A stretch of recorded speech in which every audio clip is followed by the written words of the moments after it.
Israeli forces kill Palestinian, thousands protest violent raids. Israeli forces have killed 65 Palestinians, 13 of them children, so far this year, the bloodiest such period since 2000. Ramallah, occupied West Bank, Israeli forces have shot and killed a young Palestinian man in the southern occupied West Bank. Mohammad Jawabreh, 22, was shot in the head during confrontations at the Arroub refugee camp north of Hebron on Thursday afternoon, and succumbed to his wounds on Friday before dawn, local medics said. He was admitted to the intensive care unit upon arriving at Al-Ali Hospital in the city and remained there until his death. Jawabreh was a police officer with the Palestinian Authority, PA, and worked in Bethlehem City.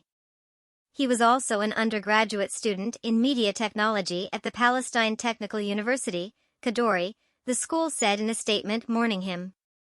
Translation: Young Mohammad Jawabreh, 22 years old, has died as a result of his injuries sustained in confrontations in the Arroub camp in Hebron last night.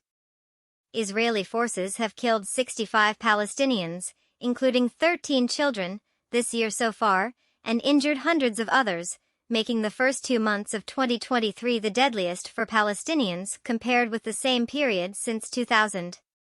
The Palestinian Health Ministry said in a statement on Wednesday that the start of this year is the bloodiest in the occupied West Bank since the year 2000, at least.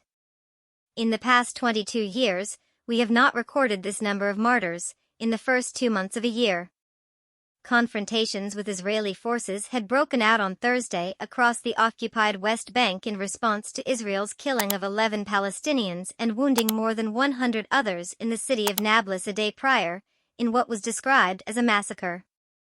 Among the victims were 3 elderly men, aged 72, 66 and 61, and a 16-year-old boy.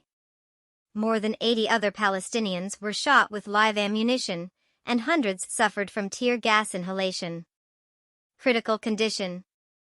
Separately, the Palestinian Ministry of Health reported late on Thursday night that 2 Palestinian men had been shot by Israeli settlers who had descended on the Palestinian village of Qusra in Nablus, and are in critical condition. Armed groups in the besieged Gaza Strip responded to the Israeli army raid in Nablus by launching rockets at Israel late on Wednesday and threatening a wider escalation.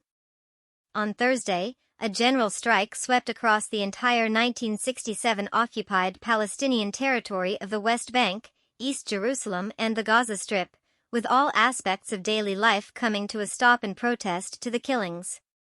Confrontations took place in several cities, villages and refugee camps across the occupied West Bank. The Nablus-based Lion's Den armed group, whose members were attacked during the Israeli raid, called on men across the occupied Palestinian territory to take to the streets in protest at midnight, 2200 hours Greenwich Mean Time, on Thursday, a call that was heeded by thousands in the cities and villages of Ramallah, Jenin, Nablus, Tulkarem, Hebron, Jerusalem, and Qalqilia, among others. We know that separation is difficult and that martyrdom chose the youth of this country, but we derive our power from you, we depend on you, the Lion's Den said.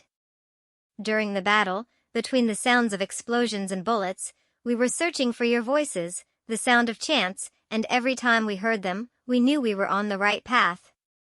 Emerge, as much as possible, into the streets, in every city, so that the world can hear the path our people have chosen, they continued. Injuries in Hebron. In Hebron, Palestinians marched after Friday prayers to commemorate the 29th anniversary of the Ibrahimi Mosque massacre in 1994, when an Israeli-American settler opened fire inside the mosque at dawn prayers, killing 29 Palestinians and wounding more than 100 others. In confrontations that broke out, Israeli forces injured at least 3 Palestinians in the Bab al-Zawiya area of the old city of Hebron, the Palestinian Health Ministry said on Friday afternoon. The ministry said one of the men is in serious condition after being hit in the head with a sound grenade, while the other 2 had light injuries from sound grenades and rubber-coated bullets. Confrontations broke out with Israeli forces in other areas of the occupied West Bank following Friday prayers, including the villages of Kiryat and Beitah near Nablus, as well as Beit Ainan and Arroub refugee camp near Hebron. The deadly raid in Nablus on Wednesday marked the highest number of Palestinian fatalities in a single Israeli operation in the occupied West Bank since 2005, according to United Nations figures. It was also the third major Israeli operation in the West Bank since the start of the year and under Israel's new extreme right-wing government, which was sworn in late December.